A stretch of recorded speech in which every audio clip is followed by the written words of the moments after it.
Hello viewers, well now it's time for my roundup then of Grid 2 action, but first let's take a look at the D-Box, see a bit of that in action, always great fun.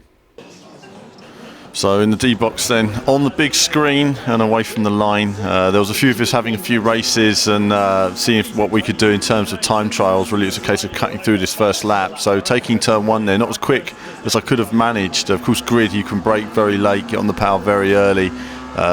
So it's for me it's a mindset really. I'm braking where I perhaps normally would in other cars or simulations, and then here I was braking, then came off the brakes because I realised actually I can get a bit of a run on the inside there, and you've got to be aggressive overtaking all these guys in the first lap.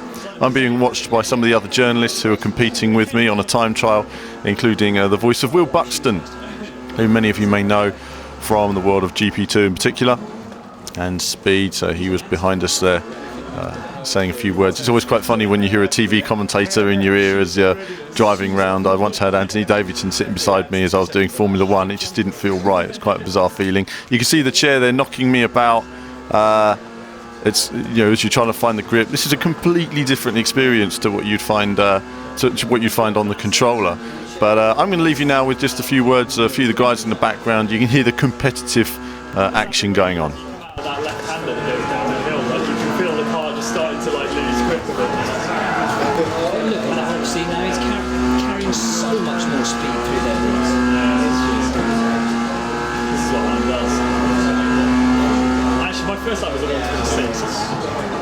That was further. It's this lap where he's out of the zone. Pop it in. What was that? 120 is fine. 125.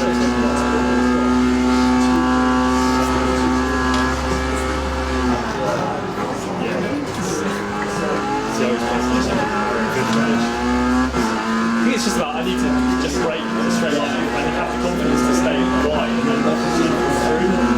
That's always been my problem in racing. I try and get to the apex in a hurry, and it's obviously not the fastest way around. And it's also having the confidence in this car that when you are at speed, the downforce is around. Like round here, for example. You see it starts to, you can feel it starting to move. It does stick. There you go. Didn't even lift. What time do we run to here? 10 to 1 I think we'll fire up sequential gears in a minute just to give these guys a sneak preview of Love it.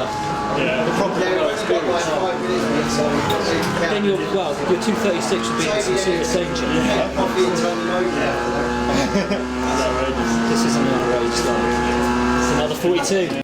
So that was the D-Box. I always enjoy them, wish I could have one myself. They're very expensive. I don't really have the place to put one. You can't have one on a wooden floor, that's for certain. But they are great fun. They really add to the experience. It's a whole other dimension really when you have something like that. Grid 2 then, what have I thought of it so far? Well, at the moment it doesn't seem to have developed hugely from the early version we saw at Eurogamer. The steering input using the wheel is still very pointy for me. It was too pointy at the Eurogamer Expo. It still is very pointy for me, and that's just the way the steering is set up, or the cars are set up. I don't know at this stage. We'll have to wait and see because it's still early development. I also found in terms of lap time that the playing with the pad was quicker. I found it was easier to play with the pad at the Eurogamer Expo, and nothing has changed there. It's still easier to play with the pad. In terms of handling, it's pretty much like Grid. I mean, there's not a huge difference between this and Grid 1 really. It's just more of the same. I know that a lot of people are talking about the cockpit cam. I see it's almost a repetitive issue. I've not even gone into it in this selection of videos. We discussed that back at the Eurogamer Expo. The reasons have been given, and it's a case of like it or lump it. If you choose to buy it, you do. If you don't, you won't. To me personally, cockpit cam is not a deal breaker in buying a game. I think if you look at great games over the years, even on console, Ridge Racer, Daytona, Project Gotham Racing 1 and 2, Forza Motorsport, these were great games, didn't include a cockpit cam.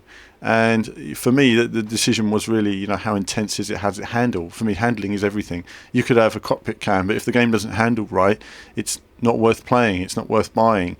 So there's a lot of pluses and minuses to every game, and it just depends what you want to get from that experience as to whether it's the core thing that makes your buying decision. Thankfully for me it's not. I have my own wheel and setup, and I tend to like driving from a bonnet or a bumper cam. I actually find the bumper cam, usually a well implemented bumper cam, to be the most sort of visceral, because you're lower to the ground, you've got nothing in your way, and you're just connected to all of the scenery that's coming towards you. It's very intense, even on a projector as well. It looks absolutely fantastic. So in terms of feeling of speed, it's a slightly different attribute to being in the car. I know with triple screen setup, it's always very impressive from a cockpit cam. But as for the deal breaker, I think that really depends on those of you that feel that passionately about it. And if you just like cockpit cam games, then this really isn't for you. But if you like racing games and intense racing action and you can survive without it, I certainly can. Then for me, I look forward to playing it in the next few months. As for how long term the challenge is, well, we'll just have to wait and see. The difficulty right now seems to be very easy. I'm concerned about that. I'm concerned about throwaway gaming. You know, you're going to play it once and never play it again. How's that going to look? I mean, we'll just have to wait and see. I think the other thing is so little information is being given away. You know, we've seen one new track in this preview, and I think we were all expecting to see tons more information on the game. You know, we've seen Indianapolis shown recently, and we know about the IndyCar and stuff like that, and yet we're not being shown it. So we know we're going to work our way up the tree. We know what Grid 1 included. But it was a shame, you know, this preview didn't include the elements you can see here from Brands Hatch. You know, I would like to have done a fair few laps on Brands Hatch, trying some of the different cars out and getting an idea on the different models and how they handle, and just how the WSR structure will be in the final game. We saw a lot of elements in the presentation, which unfortunately I thought we were going to be able to include, and we haven't. So lots being kept under wraps. No doubt there'll be another preview presentation in around April, something like that, I expect, and then we'll be able to do a full blowout of everything there from usually the first round of championships that you start in. So there'll be more to look forward to. Do give your feedback. I mean, keep it positive. You know, there's no cockpit cam. There's no point going on about the cockpit cam. Let's talk about the game we've got. So those that want cockpit, there's no point in even worrying about it anymore.